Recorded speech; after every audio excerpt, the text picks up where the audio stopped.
आप ठीक ढंग से समझें, ताकि जो निर्णय आप लेने जा रहे हैं चुनाव में वो आप सोच समझ के और सारी जानकारी लेके लें। जब हम संविधान की बात करते हैं, खास इसलिए हम आज ये बात उठा रहे हैं क्योंकि भाजपा के कई नेताओं ने जो चुनाव लड़ रहे हैं, कुछ मंत्रियों ने देश भर में जो घूम रहे हैं, उन्होंने कहा कि अगर भाजपा फिर से जीतेगी तो संविधान बदला जाएगा।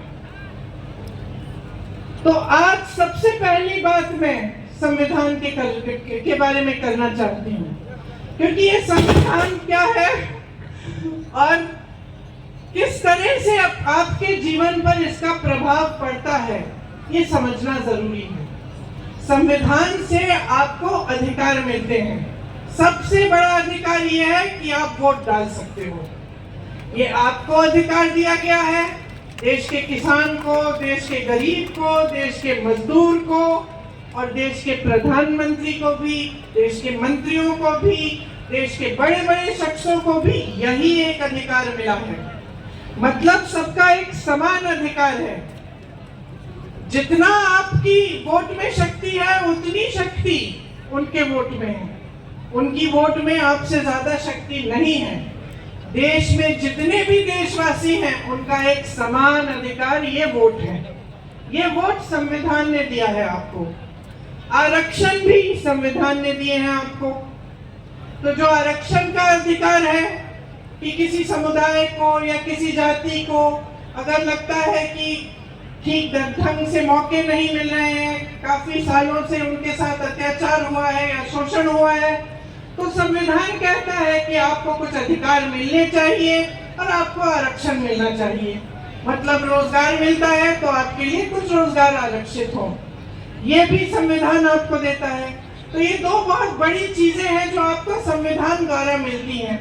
इसके साथ साथ अगर आप किसी की आलोचना करना चाहें या किसी नेता से या राजनीतिक दल से सवाल उठाना चाहें कि क्या किया है मेरे लिए, ऐसा काम आपने क्यों किया, तो आप आंदोलन भी कर सकते हैं, आप खड़े हो सकते हैं, अपनी आवाज उठा सकते हैं। ये भी अधिकार आपको संविधान ने दिया है।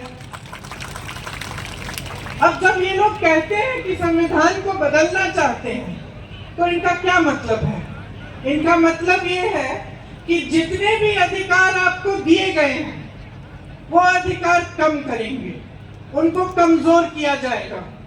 क्योंकि अगर आप आज की राजनीति को देखें और समझें, तो आपको स्पष्ट पता चलेगा कि पिछले 10 सालों में प्रधानमंत्री श्री नरेंद्र मोदी जी ने जो सबसे बड़ा काम किया है, वो ये काम किया है कि जनता के अधिकारों को कमजोर किया है।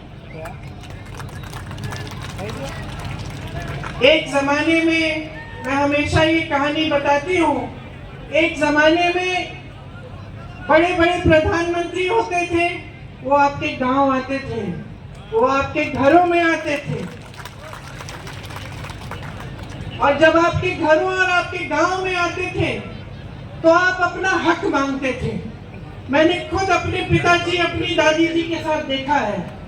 मैं यूपी के किसी छोटे से गांव में गई, एकदम पिछड़े जिले में, जहां पे मेरा पहुंचना आज के दिन मुश्किल था, क्योंकि बहुत लंबा सफर था। गाड़ी से, रास्ते में हेलीकॉप्टर लिया, फिर गाड़ी ली, फिर पहुंची।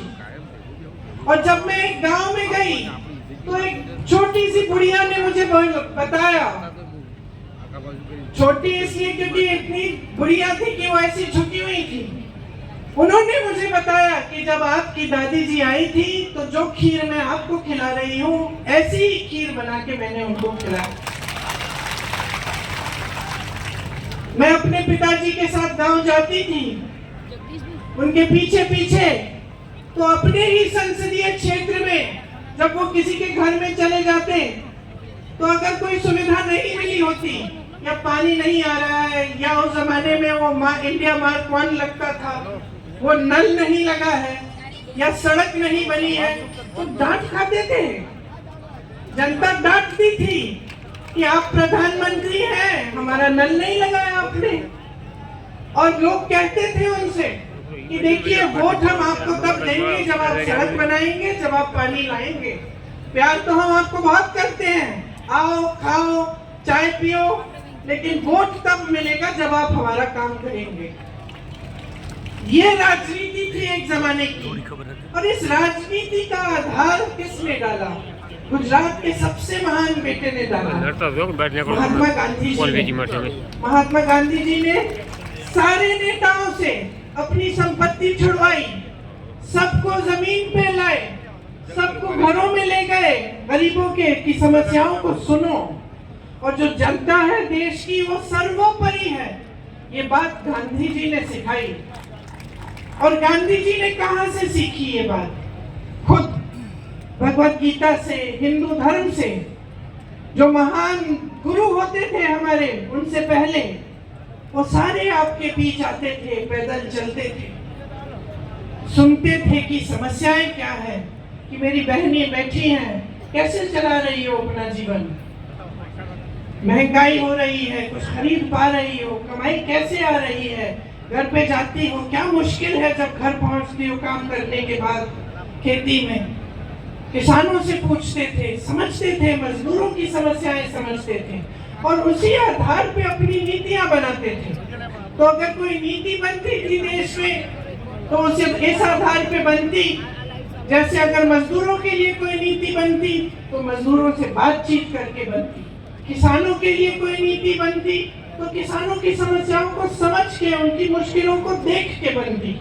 इसीलिए जो हमारी परंपरा है कांग्रेस पार्टी में, जो महात्मा गांधी, जिस परंपरा की नींव महात्मा गांधी जी ने डाली और जिस परंपरा के तहत हमारे सारे प्रधानमंत्रियों ने काम किया, वो परंपरा ये थी कि नीतियां आपके लिए बनी, जो आपकी सुविधा के लिए बनती है, जो आपको आगे बढ़ाने के लिए बनती है, वही नीति सही है।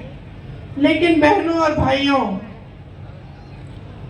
आज के जो प्रधानमंत्री हैं, जरा उनकी कार्यशैली को आप देखिए। गुजरात ने उनको सब कुछ दिया, उनको सम्मान दिया, स्वाभिमान दिया, उनको आगे बढ़ाया, उनको सत्ता दी। आज प्रधानमंत्री बने, 10 सालों से प्रधानमंत्री हैं। जब जब आप उनको देखते हैं तो आप मुझे खुद बताइए, आप टीवी पे उनको देखते हैं कि नहीं? देखते हैं टीवी पे? देखते हैं ना? दिखते हैं।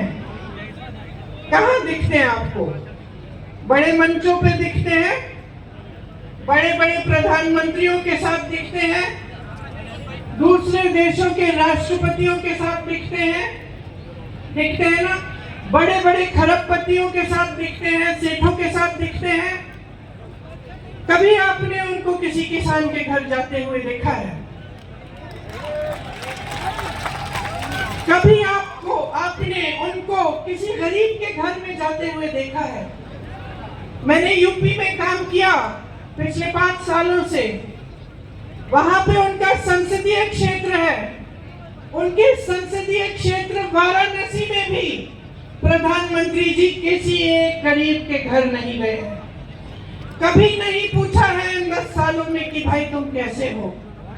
किसानों के लिए नीति बनाते हैं, किसान आंदोलन करता है, लाखों किसान 4 किलोमीटर दूर उनके घर से बैठते हैं, आंदोलन करते हैं। महीनों के लिए उनकी बिजली काटी जाती है, पानी काटा जाता है, 600 शहीद होते हैं किसान, लेकिन वो 4 किलोमीटर दूर चल के हमारे प्रधानमंत्री उनसे मिलने के लिए नहीं आते हैं।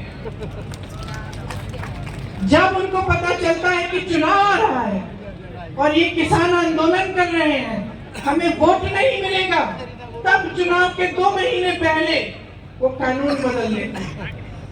ये है उनकी कार्यशैली। वो मेरे भाई को शहजादा बोलते हैं। मैं उनको बताना चाहती हूँ, ये शहजादे 4000 किलोमीटर पैदल चले हैं। कन्याकुमारी से कश्मीर तक आपकी समस्याओं को सुनने के लिए चले हैं। मेरी बहनों से मिले हैं, मेरे भाइयों से मिले हैं, किसानों से मिले हैं, मजदूरों से मिले हैं, और सबसे प्यार से मिलकर पूछा है कि तुम्हारे दिल में क्या मुश्किलें हैं, तुम्हारे जीवन में क्या समस्याएं हैं, उनको हम हल कैसे कर सकते हैं। और एक तरफ आपके शहंशाह नरेंद्र मोदी जी महलों में रहते हैं, आपने कभी टीवी पे उनका चेहरा देखा है? एकदम साफ सुथरा सफेद कुर्ता, एक दाग नहीं है धूल का, एक बाल इधर से उधर नहीं हो रहा है। वो कैसे समझ पाएंगे आपकी मजदूरी, आपकी खेती? कैसे समझ पाएंगे? कैसे समझ पाएंगे कि आप किस दलदल में धंसे हुए हो? महंगाई से आप दब चुके हो, हर तरफ महंगाई। मेरी बहनें, मिट्टी के तेल का तेल आज कितने का है? सब्जी खरीदने जाती हो, मिलती है क्या? तुम भाव क्या है उसका? पेट्रोल डीजल का दाम क्या है? मेरे किसान भाइयों, किस तरह से गुजारा कर रहे हो? खेती के हर सामान पे जीएसटी है, हर सामान महंगा हो चुका है। मेरी बहनें, अगर कोई त्योहार होता है, कुछ खरीदना पड़ता है, नए कपड़े, बच्चों के लिए कोई वर्दी खरीदनी पड़ती है, फीस भरनी पड़ती है, कोई बीमार पड़ जाता है, इलाज करना पड़ता है,